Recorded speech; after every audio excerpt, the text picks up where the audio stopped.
and have started exploring all of the resources we've put together for you at sima.org/bootcamp live. That is super hard to say.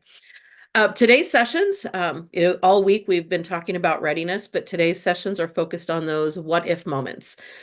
You've spent months preparing only to have the unexpected happen.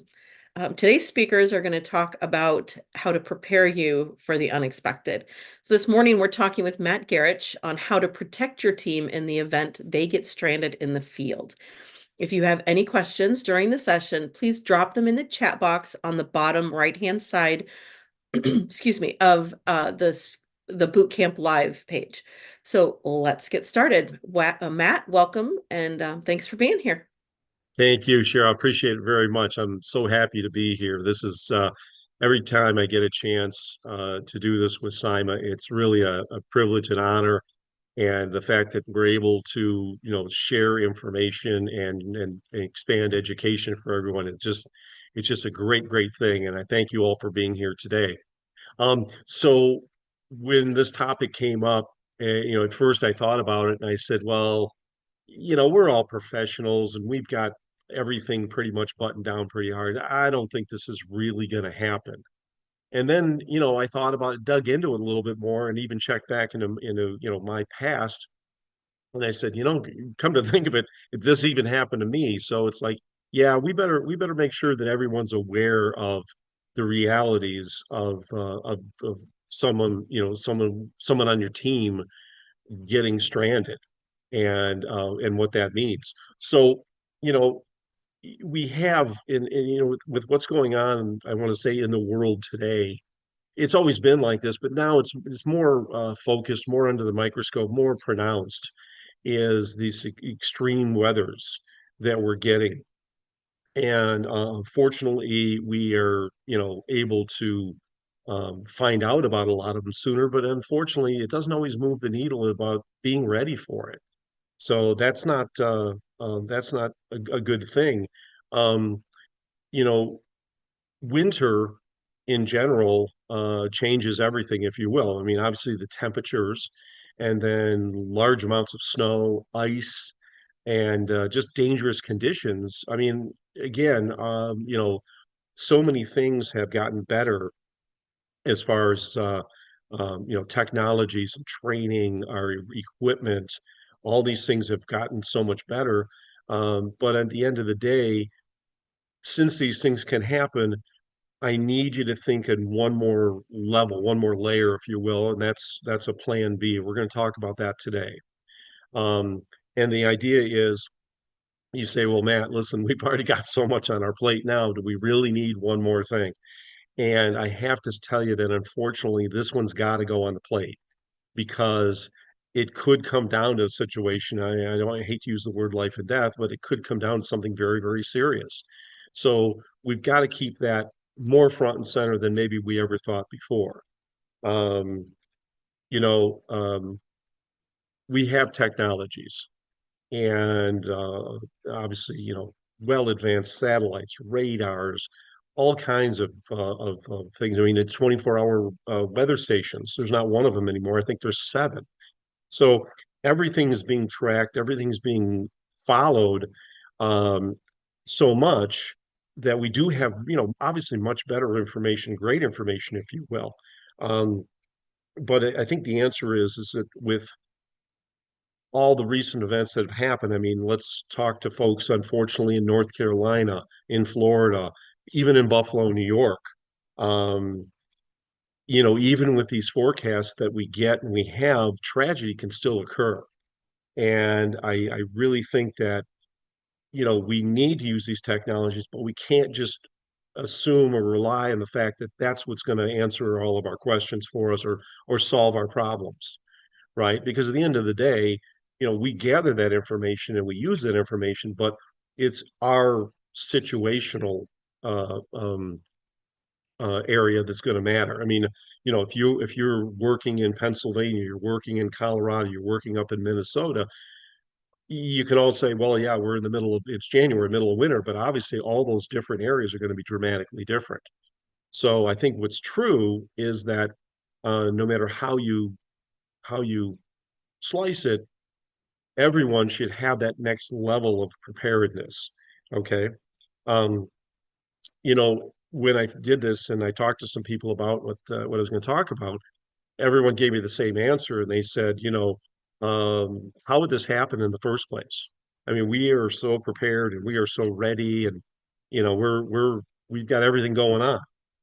And a lot of the folks I talked to told me, they said, Matt, we've got our trucks outfitted and we have this and we have that and we have tow straps and all this kind of things. And I thought, okay, well, that's great. Um, but obviously there were some missing pieces that I found. And I think that, and these are well experienced operators, and there's missing pieces. So I'm thinking is number one is, we all have so many things that we think about. It's very easy to miss things. What I want you to do, and we're going to explore here in just a minute, is this question: is how could one of my employees get stranded? And the thought process is, you've got to think, I hate to use these expressions all the time, outside the box. But the truth of the matter is, this one, you got to think way outside the box, because that's the whole idea of being prepared, is for something that you would assume, oh, this could never happen. Well, one of the comments I had this week from folks I talked to said, Matt, we've been doing this for 20 years and we've never had that problem. And I thought to myself, okay, that's great news.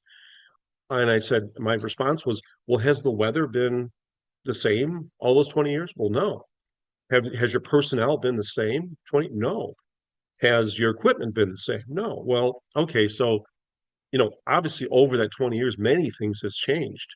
And the fact that they have, I would say, escaped but gotten away from any serious, dangerous positions is great. That's great news. But unfortunately, does that mean it couldn't happen this year? It couldn't happen tomorrow? It definitely could. So I want to make sure that we don't get maybe too complacent, get too comfortable. And because remember, our people, that's our greatest asset. I mean, I always tell people, they say, well, what business is what's the industry all about? And I said, well, it's a people business. Well, no, aren't you do plow snow and you do the ice and yeah, but the understanding is that all starts with people either, doing the work, monitoring the work, making sure that sites and facilities are safe for the public at large. So it's a people business. Let's not fool ourselves. All right. So then the next thing we're going to think about is, um, you know, how. That's the question. Excuse me. All right, here we go. I've got different scenarios here, and I want you to follow along with them because I think, one or two or maybe all of them will maybe hit home with you and get your juices flowing, get your thought processes moving on this. Okay, so here it is. Um, so you do start with the basic remote location. This is the one of the main items that we're going to cover today is you have your service vehicles, your units out in remote locations. Um, and let's make it real. You service large commercial client that has multi-warehouse facilities, right? And the good news is they give you the whole portfolio. That's great. Very big number, very nice number, great customer, pays their bills, you're ready to go.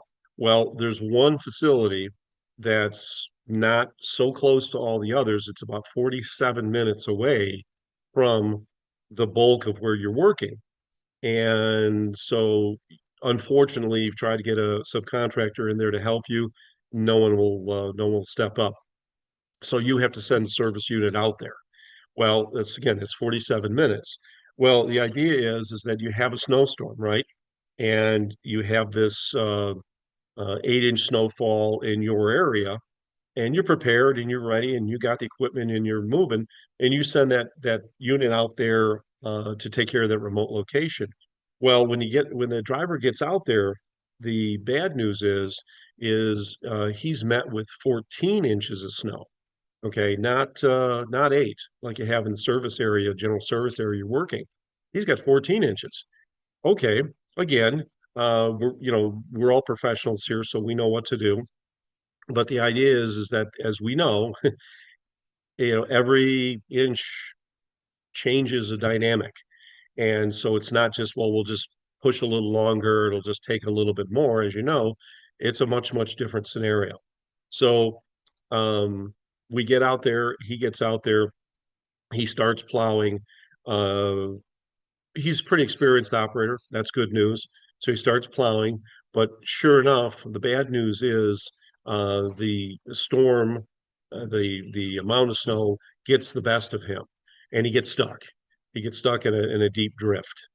Now he, again, being an experienced operator, he's going to work the truck. He's working it back and forth, and he knows he can do that to a point, but he's got to be careful so he doesn't burn up the transmission, right? So he'll work the truck back and forth, move the plow, whatever he can do to try and loosen himself, and to no avail, it's not working. Okay, well then he says, "I'm going to get out. I got a shovel, emergency shovel. I'm going to get it out. I can probably dig myself out enough to move out." Operator gets out of the truck, gets his shovel going. Well, the catch is, remember, this is quite a storm, obviously, right? So he gets out of the truck and it's 12 degrees, 12 degrees and 20-mile-an-hour winds. Well, again, do the math on that. I believe it's about 10 below is what the driver would be facing. Now, the good news is, again, professional, so the driver's prepared for that kind of weather. But as we know, you've got a wind chill of anywhere, near anything 0 and below. I don't care how you're dressed. There's only so long you're going to be able to work in that. So he tries to dig it out, can't dig it out. Okay, he figures, no problem. I'll just get on the phone, I'll call for help, and away we go. Gets back in the truck only to discover that he has no cell service. Okay, the storm has knocked out cell towers in the area. So now here's your driver, and he's stuck, and it's dangerously cold outside, and he's even tried to dig, it's not really working, and now he has no communication. Okay, now what do we do? All right, so there's our first scenario to think about. Now let's add to that, if you will, and it this time the truck doesn't just get stuck, but it has a serious breakdown. And the answer there is, even if the driver could dig themselves out, it wouldn't do any good, right?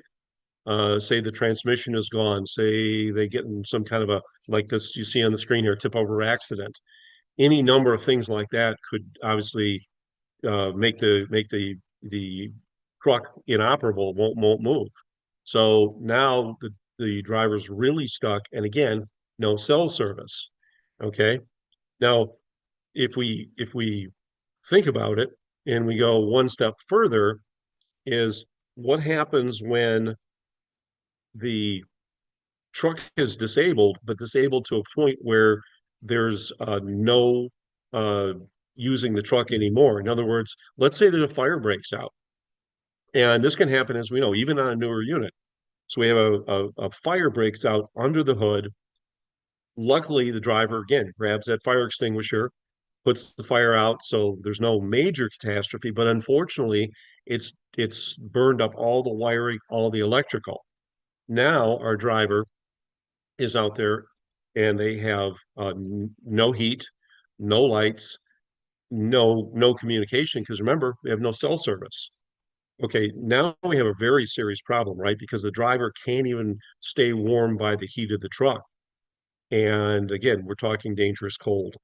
So these are things that I believe are very real, and they happen or have happened. And some of you out there may have already, you're listening to this and today and you're going, "Oh, I remember that happened to us 3 years ago," or what have you. Like I said, I talked to some operators before I came and did this, and a couple of them did say, "Well, we had this serious situation 5 years ago and whatever." So it does happen. That's the bad news, is that these things do happen. So I guess the answer is, this is all very real. It's mechanical, it's communication. But what about one more thing that could happen, right? What about our people? What about their physicality? Okay. The idea is that the truck doesn't break down. and there is communication. The cell towers are fine. Everything's going along fine. What about our people? Again, this is a remote location, so there's not four or three other units buzzing around. They're by themselves. Okay. And so here is your employee, and all of a sudden they have a serious health emergency, right? Something like a heart attack, something like a stroke. And how about the idea that, well, they got out of the vehicle to brush off the snow from the or ice that builds up maybe on the lights, or they had to clean up the windshield wipers, anything like that. But they got out, and when they got out, they slipped and fell and hit their head, and they got a concussion. And I must remind everyone, people say, well, no, Matt, we got ourselves ready for the storm. We are snow warriors. I get it, but here's the bad news is when your people get to these sites, remember, they're the first ones there.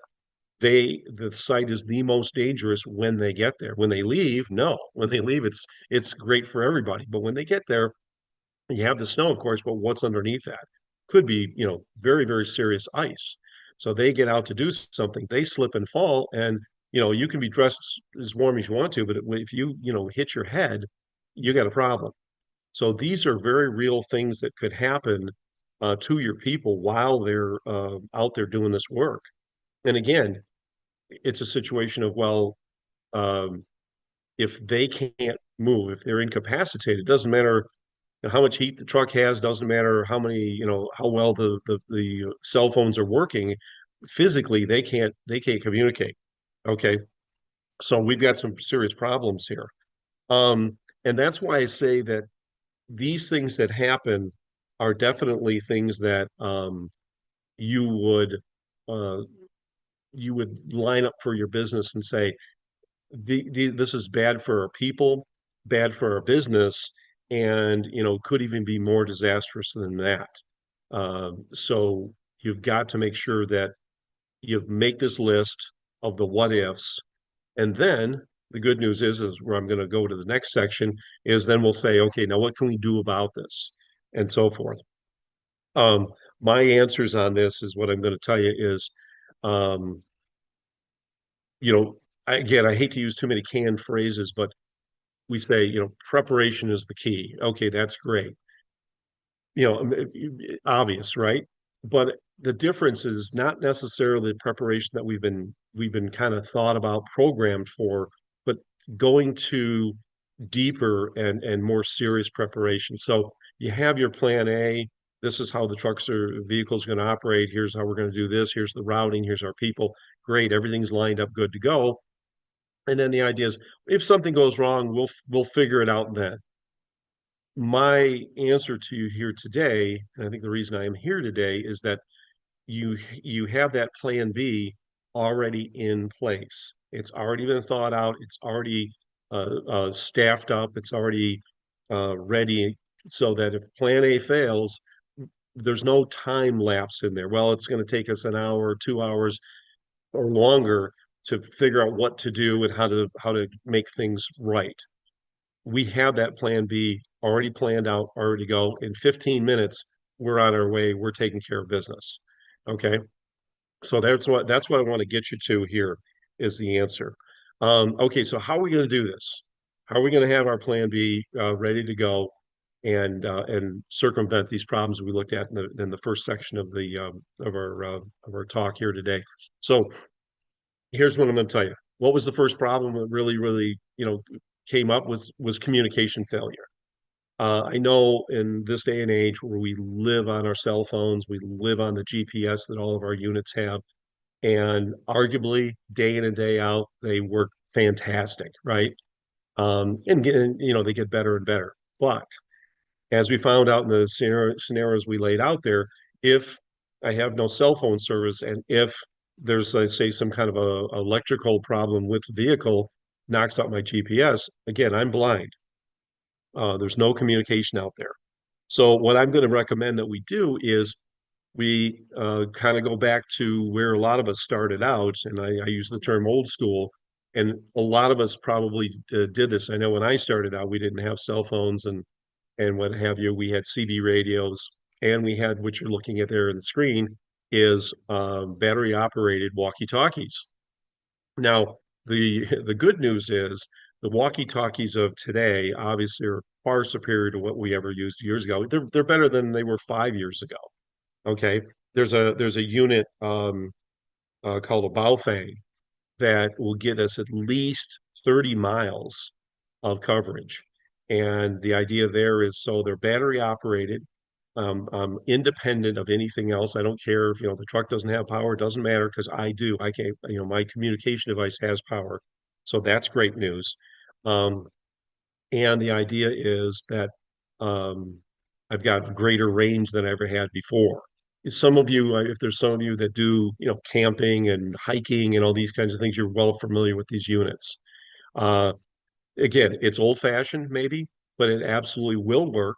And the thing I will tell you though, that's very, very important, and I'm going to repeat this throughout, is that if you decide to do this and you say, hey, that's a great idea, we do have this, there's a, and even with cell service, you know how that works out where you say, well, the service out here is spotty, whether it's the heavy forested area or something that the service is not great. So here's what I'm going to remind you to, when you're doing this is, okay, great idea, Matt. We're going to go get ourselves some walkie-talkies, and a lot of you may be doing this now, but the idea is make sure you test them out, right? That's part of that plan B, so that a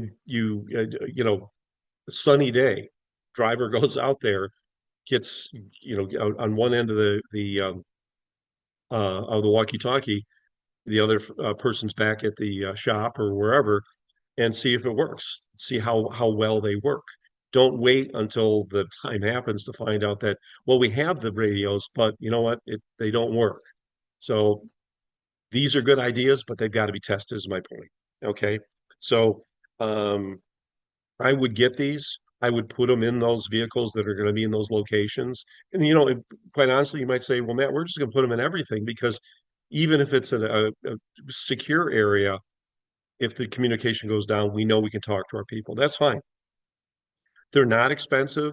One thing I'm going to encourage you, and you'll hear me again say this throughout the program here today, is really think about your spend on these things. I don't want to give you the understanding things you have to buy the most expensive. No, but let's buy the good stuff. Okay. Uh, I'm going to talk about that here in a minute, but the idea is do your research, find out what works for you, and try not to go too cheap on these things because remember, is the one time you need them, whatever you spent is well paid for. Okay. It's a minor insurance policy, if you will. Okay. Next thing I'm going to jump to is the idea of on-site cameras. Now, again, I know that a lot of you are doing this, but what I'm going to tell you is this gets back to the idea of, well, it's this one warehouse and it's distance away. I don't think we're going to worry about it. Let's not spend the money or whatever. I'm here to tell you that this again is very, very inexpensive insurance so that you can keep an eye on what's going out there on the job. Now, a couple things are true. Um, how they're set up. If you do cameras now, you already know this, but how they're set up matters, meaning that they can be set up to work through cell service and also through Wi-Fi. Well, again, if you set them up through cell service, towers are knocked out, probably not going to work good. So think about that. Probably Wi-Fi is going to be a better way to go on this. The thing to keep in mind is you're going to say, well, yeah, Matt, but this doesn't give me communication with my driver that's there and stranded. True story. Now, what it does is it gives you the ability to see what's going on so that you have these cameras throughout the site and especially the back corners, the loading docks, whatever the case might be, where a camera up on a light pole may not be able to see. So spend some time and think about this and make sure you have your areas covered. But what you can see, right, is your vehicle. And one of the things we're going to talk about here in a minute is regular check-in times. Well, if you are on that regular check-in time, and the dispatcher or the person back at the shop is checking the cameras, or even a field person's checking the cameras, and says, okay, well, there's Charlie, and he's at the site and he's not moving. Truck's just sitting there. Okay. And then you look at your phone. I'm going to call Charlie. Well, there's no service. Charlie has no service. And then you look at the camera again, and a minute later, it's not moving. A minute later, it's not moving. Okay, we have a problem. Truck's not moving, can't get a hold of Charlie. There's a problem. So that the ability to see what's going on helped you overcome the lack of communication. I mean, poor if Charlie slipped and fell or he's having a heart attack or something, doesn't matter even if the cell phone did work, right? So this is the other part about that. That's why it matters to give yourself another advantage on the job sites, without question. Okay, next one I'm going to jump to. Now this is again, you're going to say, Matt, you're covering old ground here, and I am, but I'm not. Okay, so go bag. We all know what a go bag is for, and most of us have it like ingrained. It's part of the culture of our winter services. The idea is that what I want you to do is I want you to take the go bag idea, and I call it 2.0. Let's kick it up a notch, okay? And just for everyone's sake, I have seen over the years the go bags and people we've tried to supply them and what have you, because I've seen guys come in with paper bags. They've come in and say, "Well, I got my peanut butter sandwiches and two things of water, and I'm good to go." And I think to myself, God bless them. At least they're bringing something in, but I think we can do a little bit better than a paper bag. So what I want you to do is think about this. Let's get um, let's get our people go bags. Let's get them logoed. Let's have everybody look professional. Let's have everybody be professional. And remembering too, the other advantage if you supply your people the go bag is that this way everyone has the same size, if you will. So all the things that should go in it need to go in it. There's no question that they can do that. If they get something that's too small, and then unfortunately they can't fit something in there, that could be a problem. So get everybody the same size, then there's no question that all the things that should go in are going to work. Okay. All right. Now, one thing I want to do is encourage you. Okay. And a lot of you are doing this already. I know this, but let's make sure that we at least put this on the table for you to think about. Is let's have the necessary items that are supposed to go in the go bag available for our people. Let's have the water. Let's have the juices. Let's have the Gatorade style drinks ready to go. And they can grab a couple, throw them in the bag, and everybody's happy. And then what do we always tell them? All right, please don't, don't grab the packaged donuts, and please don't grab the pizza slices and put them in there. Let's get some healthy stuff because we know that that's going to keep them healthier, going to keep them moving longer, in better condition of these long winter shifts they may have, especially a shovel crew. What if they've got a, 12, 14-hour shift? That's going to be pretty tough. So the idea is let's have the granola bars. Let's have packaged nuts. Let's have fresh fruit, dried fruit. Okay. Also, what about someone mentioned to me, say, man, our guys just love the beef sticks. Protein's very, very important. And I said, okay, I'll take it to the next level and say, maybe get the ones that are made on turkey, they're plant-based, they're organic, something, try to keep it healthy, right? So, well, what if we have those things available for our people? And as they're coming in, they got their go bag, go right down the line, they put everything in they need. And now your people are going to be well cared for when they're out in the field. We're not just kind of hoping that they remembered to throw in a granola bar or something just in case. Okay. Uh, so let's make sure we do that. Um, and remember the whole idea behind this too, right? You say, well, Matt, what's this got to do with anything?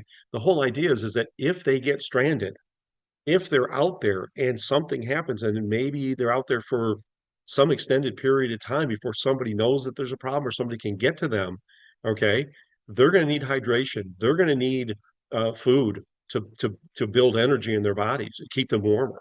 Okay, so there is reasons for all this. I think we know this, but there is reasons for all this. Okay. Another thing I like is those little packages of I never used to like them, I never understood them, but now I'm religious about them. little hand warmers, hand and toe warmers. Okay, because again, truck goes down, no heat, the driver, is forced to get out for some reason. As we know, if in the go bag there's those little packets, they can open those packets, stuff them in their toes, put them in their gloves or in their mittens.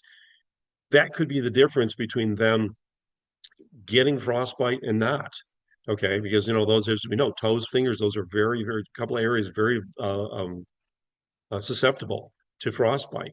So if we think about it ahead of time, give them a fighting chance. That could be the difference between them not getting that. Okay, and then also fresh clothing.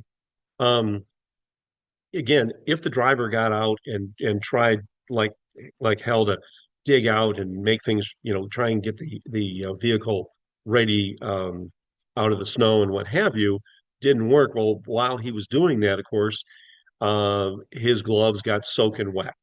Okay. And or maybe the hat he was wearing, same thing, got soaking wet. So in the go bag is fresh things. Keep, again, if they have no heat, those gloves are not going to get dried out. Here's the dry gloves. Way to go. Here's the new face covering and or roll it up, make it a hat.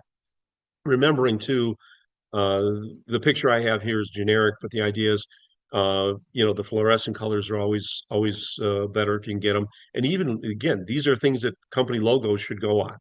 So because you're going to provide them for everyone, put your company logo on it. Everybody looks the same. Everybody feels the same, and you're taking another step to make sure that your people are going to be okay.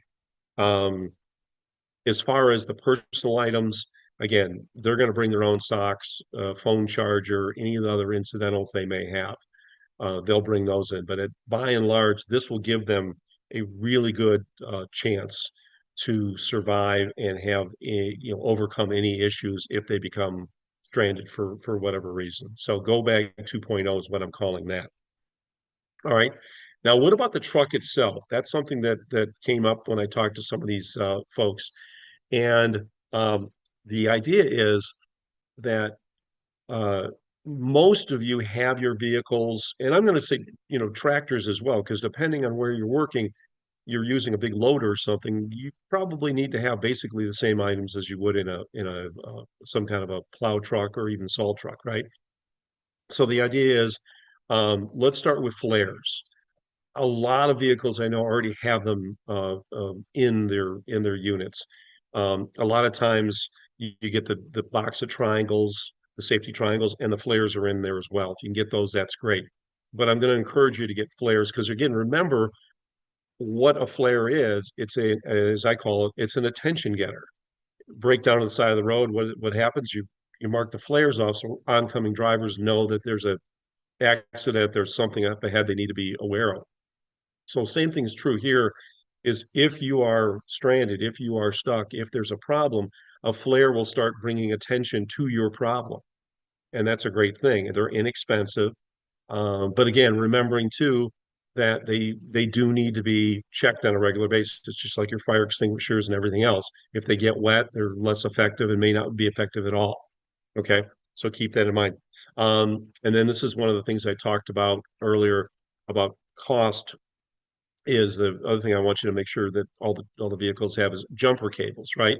Now, I say this because I've been to clients' facilities, and I'll say, okay, does every truck have jumper cables? Oh, yeah, Matt, we got them. Okay, let me see them. I see them, and they're the $8.99 ones that came from the drugstore, and the wire's not very heavy, they're not put together well. I'm not sure they would carry enough voltage. I'm not sure they work. And worst case scenario is if you're trying to um, jump too big of a load, maybe they're even going to melt. I don't know. So don't go cheap on things like that. Get the heavy duty ones. Get heavy duty jumper cables. Again, they come in nice zip up bag or something under the seat in the toolbox wherever it goes. Okay, but do that. Here's two of them you see on the screen there. There's two of them that I really think if you don't have it in your program, you should add. The one on the left is a thermal blanket. You can see it folds up kind of nice. fits under the seat, fits in your toolbox, wherever. The idea there is think of that scenario where I was stranded, I had no heat, I had no electricity, I had no communication, and if by chance it was hard to get to. Again, there's 14 inches of snow that fell. So unless the roads have been plowed, whoever's going to come check on me, find me, whatever, it could take them time to get there. So again, cheap insurance is a thermal blanket. Now I want to tell you what else too is when you do things like this, make sure that you show them to your people, open it up, you do a demonstration. And you say, well, everybody knows what to do. I'd like to think that, but over the years, I've seen where people really don't always remember or don't know what to do. So let's make sure we're clear on that. But a thermal blanket, I think, is a great idea to add to your safety protocols, if you will. Then next you see is a flare gun. And the idea there is, well, we have the flares, and that's great news. The only problem is, of course, flares just work around the area where you are, so to speak. What about someone's a mile away? How are they going to know that you are in trouble and need help? Well, a flare gun would help with that. Again, depending on who is seeing that flare, the idea is if it's a first responder, if it's a police officer, firefighter, whatever, they're going to know that when someone shoots up a flare, they need help, they're in trouble. So that could be a great way to draw attention to yourself and or make sure that you're doing everything you can to let everyone know, hey, I need help here. Okay. So, and the same thing with that is they're not expensive. You can see it's very small, fits anywhere. And the other fun part is that too should be checked on a regular basis. I keep saying that, doing that only because, a lot of times we'll introduce new items or items. Okay, we can forget about that for a while. And the bad news is you really can't, because if it's going to be part of your program, you really need to have it, part of a maintenance program as well, is what I'm going to tell you. So, um, that's what I'd like to see you do with the truck, right? Add to the truck. Now, what about your people? We talked about the problem um uh with our people as far as what if we, heart attack, stroke, even concussions and so forth and so on. But let's take the first two and say, okay, what are we doing to make sure that our people are healthy?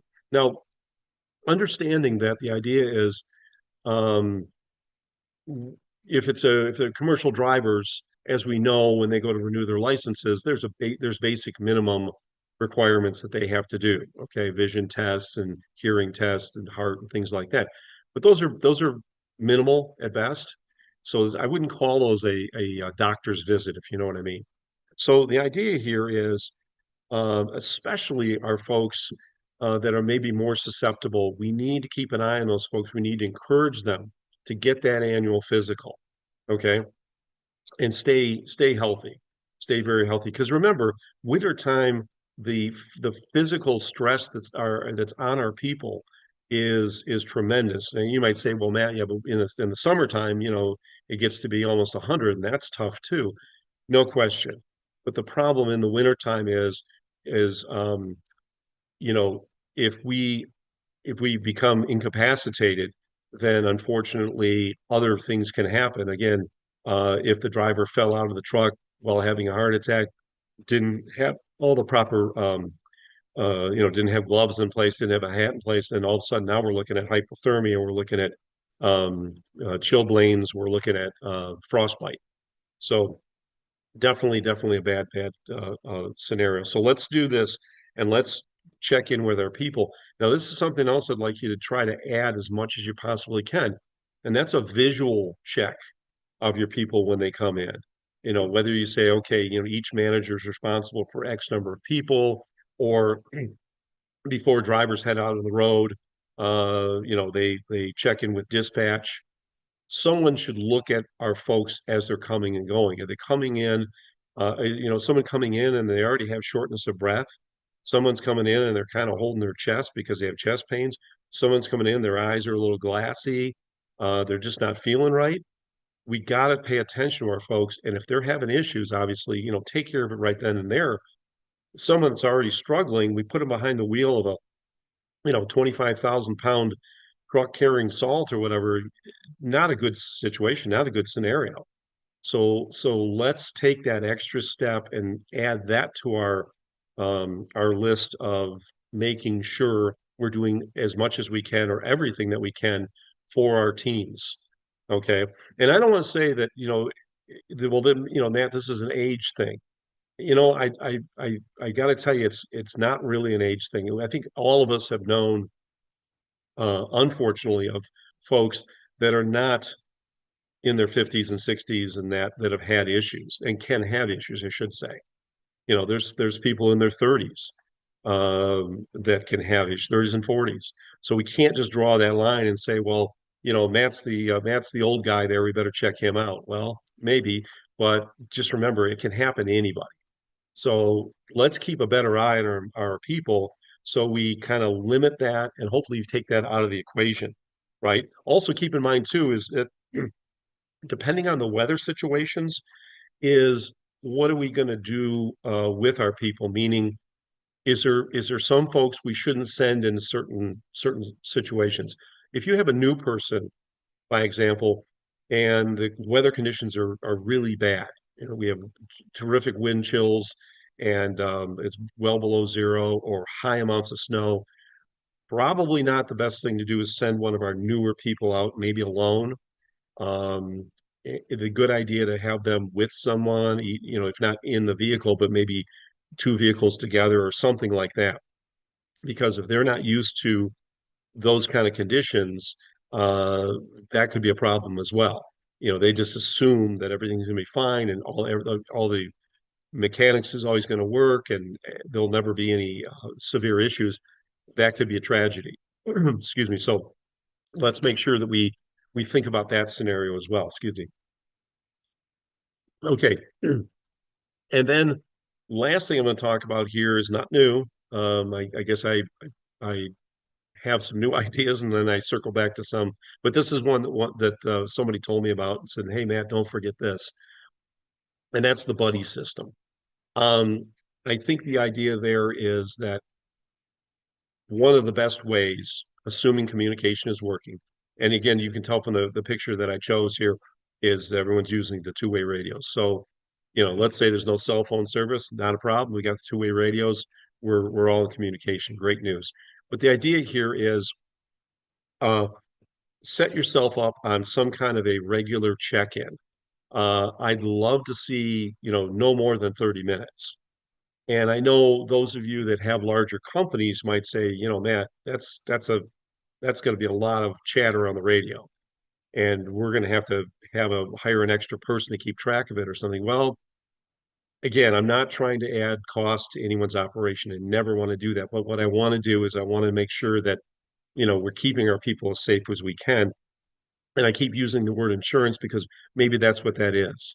Maybe we bring in a temporary person to help with the communication level during these snowstorms, during these winter storms, and that way, that's our communication clearinghouse, if you will. And they have a checklist, and you say you have 18 units in the field and six tractors and what have you, and every one has a check-in time and they check in and check in. If they don't check in, that person can call them and say, hey Charlie, where are you at? And Charlie, oh, I'm sorry, I forgot to check in. Okay, good, but Charlie's okay. Or they call and they can't get a hold of Charlie, and then we can't get a hold of Charlie. So now all of a sudden it's like, okay, haven't can't get a hold of Charlie. Somebody needs to get over there and check on him right away. Manager that's hopefully not too far away drives over there, finds out what's going on.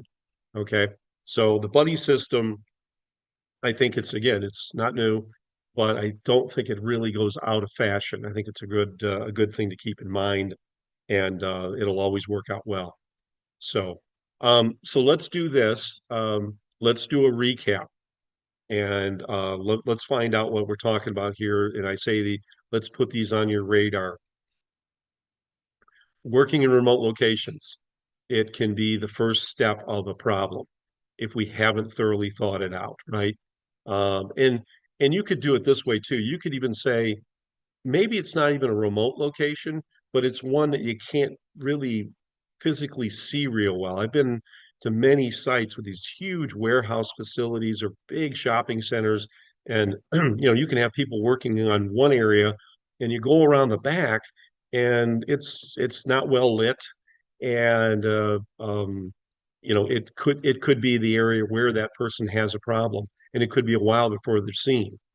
Um, Short version, I think I'm doing okay on time. So short version is when I was plowing, I got out of my truck one time. We were doing industrial buildings, and I got out of my truck one time because I saw a walkway that wasn't completed, and it was really very cold.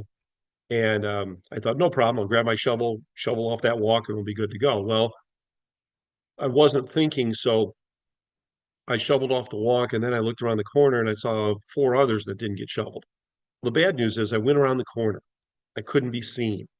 And while I was out there, I didn't have my jacket on because I thought it'll only be a minute, and slipped and fell, hit my head, and I think the temperature was like 5 degrees and so forth. Short version is no one saw me for quite a while, and I got frostbite on my ears and my nose, and was not very pleasant at all. And it was simply because no one could see me.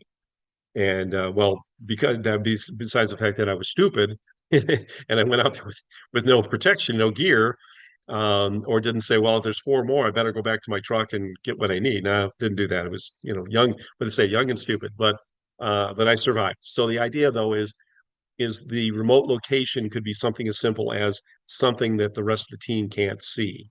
And the team assumes, well, you know, Matt's okay. He's over there working. He knows what he's doing. We'll just keep moving along here. So not being seen is not a good thing. Okay, communication element failures, cell phones, GPS. When they fail, what's your backup? What's your idea of making sure that communication can be reinstituted, and you can find out what's going on with your drivers and so forth. Okay, serious breakdowns or fires. Breakdowns are what they are. Um, but if there's a fire, by example, again, that could be very tragic unto itself. Everyone has those fire extinguishers. I know you do, and I know you test them and check them to make sure that um, they're fully charged and ready to go. And just as a sidebar, one thing I'm going to remind everyone of, if you have people working for you that have never discharged a fire extinguisher, I highly recommend that you have that training session. Take one or a few out in your yard and have them pull the pin, have them squeeze so they can see what goes on, see how that works. Okay. So, but anyways, serious breakdowns and fires, there's no question those can happen. And when they happen, obviously it's going to be when there's uh, a serious storm, probably. I mean, obviously it can happen anytime, but the idea that you have a serious storm, all the equipment is under a heavier load. All right, it's colder, everything works that much harder, everything's more brittle. The chances of a equipment failure or something like that are rise up tremendously, no question about that. And then finally, employee medical issues. Get yourself a program where you're checking on your people as they come in before they go to work. Find out. I mean, if your company offers health insurance, fantastic. Make sure that as many people as you can are taking advantage of that. And in a lot of cases too, a lot of these programs, a lot of these insurances, an annual physical, and many times could be almost no cost. I know it's low cost, but so that's the idea. It's not like it's going to be expensive for folks to do it, and that could be the difference. Catching something early, if someone has some sort of signs ahead of time, that might be the difference as far as them being healthy on the job versus saying, "Oh my gosh, I went to the doctor and I've got this, this, and this. He gave me some medication to get it under control, and I'm going to be fine." Well, thank goodness you went to the doctor. I think that's the idea. So that's where we have that idea. And then so the idea is the big takeaway from today, have a plan B. Okay. And what I mean is, and I've said this I think consistently throughout, is this is a plan B that's ready to go. It's not something you think about when the catastrophe happens, when the disaster occurs. when your people are in trouble. Um, and whether you have these things just in case or in just certain areas, that's fine, however you want to do it. But the idea is these are all sort of, I would say, inexpensive things that can make the difference between a life and death situation and a success story as far as that goes. But again, the final part of it is this is something that your whole team exercises. So when you come up with your plan B, then make sure that the whole team understands it and feels good about it too. So this way, if something was to happen, there's no real panic involved because you've trained your teams, your people are well aware. This is what you do if this happens. And there's the thermal blanket, and there's the flare gun, and here's the two-way radios. And so your people are going to feel pretty good about working with you, working for you, and have a whole lot less problems. That's for sure.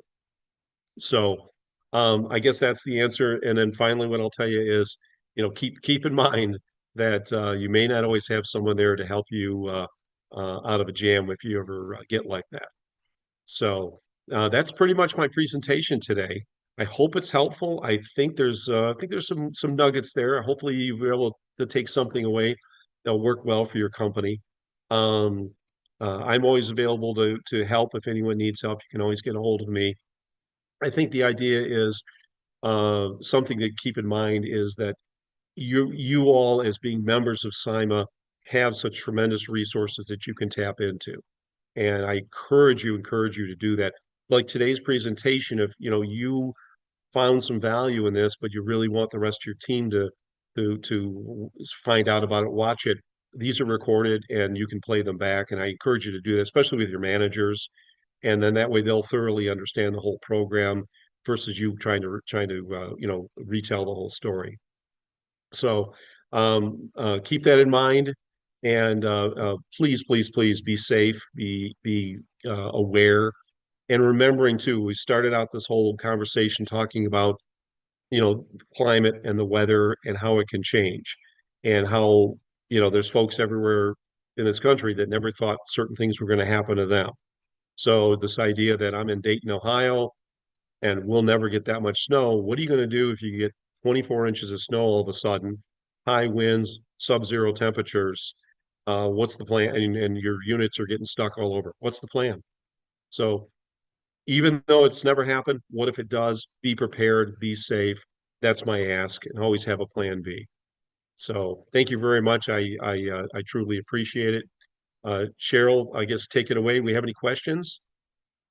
Do not have any questions. Excuse me. But a lot of people are going to watch this on demand, so we have your contact information if anybody has any questions at a later date. So, Matt, I do want to thank you for being here. Thank you so much. A lot of great information. Before we go, all week we've had some great prizes lined up for those who've taken the time to participate in the live events. Scan the QR code on the screen or visit simon.org/game and enter code what if 2024 to earn 50 points for your chance to win a $250 pizza party, the new sidewalk Nice. safety training program, $100 Dunkin' gift card, lots of good stuff out there. Yeah. We're going to wrap up our live event at noon Eastern when Senior Membership Manager Evan Newman chats with Jenny Gerard on how to prepare if your tech fails during an event. Before we sign off, I'd like to thank Boss Snowplow for their support of this week's event.